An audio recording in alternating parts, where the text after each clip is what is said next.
to the Nexus. Today we're going to be having a look at issue 140 from the Star Trek Starship collection. It is the Federation Tug, and here is the ship itself. It's a sort of a mismatched kit bash thing that they made, and we'll go through the magazine, but we'll have a look at the model later. So, as you can see, it's on the front here. It was a towing vessel, 23rd century, 90 metres long, and a maximum speed of warp 6. In terms, only had a crew of 6. In terms of weapons, I wouldn't have thought it had any. This was mainly for sort of star bases and facilities like that, where they would pull damaged starships that had been basically non-functional abilities or are ready for scrap. So these would probably just tow it backwards and forwards through the deep surplus storage yards and stuff like that. But obviously the first time we see it is there in the Dominion War, when it's pulling that Excelsior class starship there. It has been mentioned before. It was mentioned in Next Gen as well and stuff like that. So this is obviously the front. So this is, it would sort of drive, I would say, this way. And here we see it here. It's obviously fitted with tractor beams. These mechanical arms as well. Docking latches and other things. We have a mechanical grabber arm. Obviously it's warp nacelles, deflector dish, forward tractors emitters, and then tractor emitters as well at the back and stuff like that. And then we have the power supply, a power resupply, holding clamps. So, you know, this thing is, I would have thought it would be working out of a space dock or some sort of starbase, and it wouldn't really be a deep space sort of ship. And then we come on to the construction of it. So there's a lot of, I mean, look at it. It just looks like a mess. It's just, everything is just crammed into it. So we've got the warp nacelles from a Romulan warbird. The pylons that it's attached to are obviously from Voyager's an Intrepid class there. And then we've got other bits. The top section, I do believe, is the sensor pod or the torpedo pod on top of a runabout.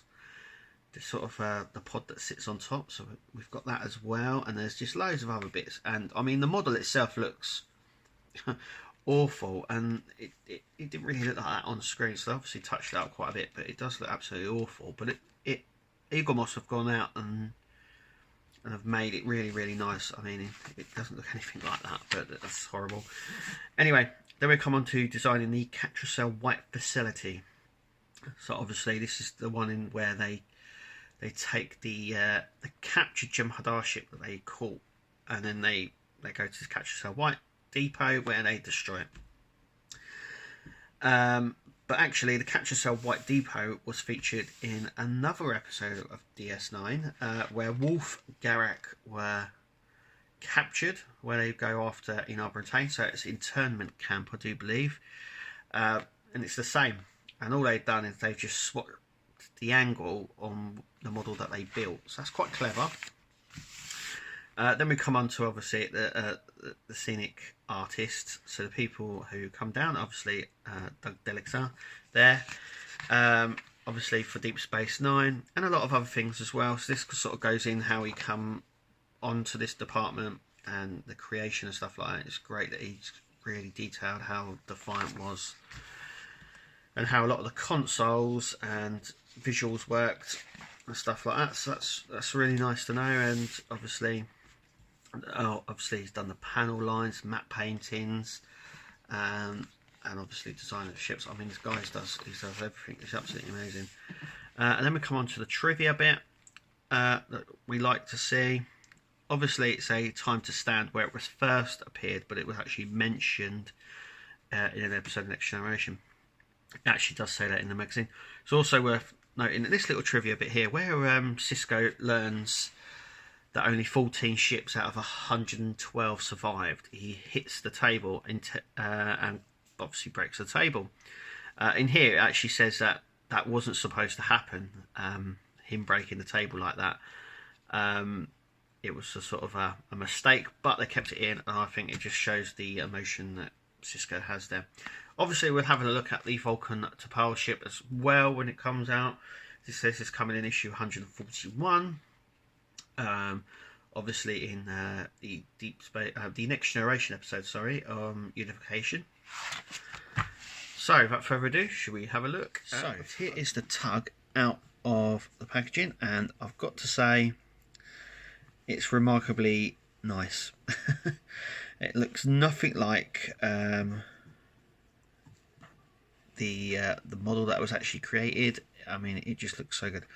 So, I'm not too sure which is the front and which is the back. So, if we go by the Bussard collectors, which are on the front here, it travels in sort of this direction.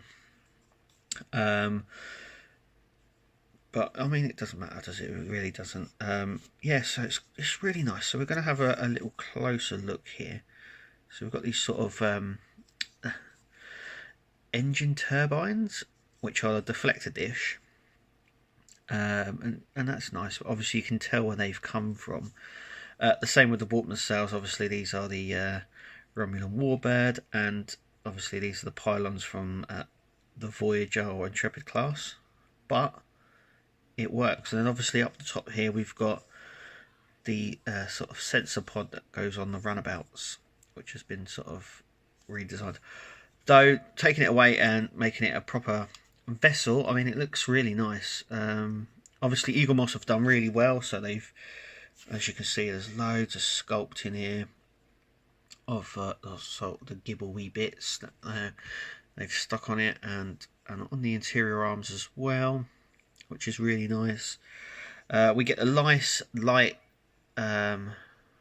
warp grill here, so that's sort of a see-through, as you can see. Then we get obviously the Bussard collectors, impulse engines, and stuff like that. Obviously this is the power supply, I do believe that is, and then we've got the sort of docking latch here as well. Yeah, it's just a really nice. I mean, a lot of people were sort of a bit apprehensive, I do believe, about this one, and I know that they said that they were going to make this, but it was sort of a strange design to do, and they were trying to make it look right. And I really believe they've gone all out and they've really designed this very, very well.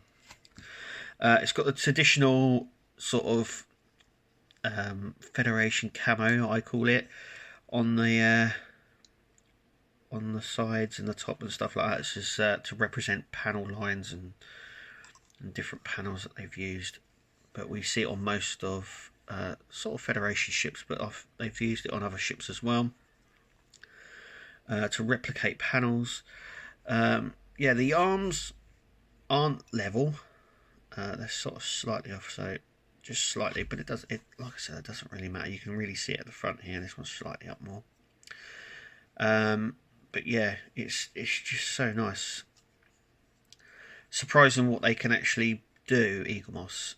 But yeah, it's a very weird design, but really nice one. And obviously it just goes like so in there, and it sits really nicely. It's a nice little one, but yeah, it goes really well.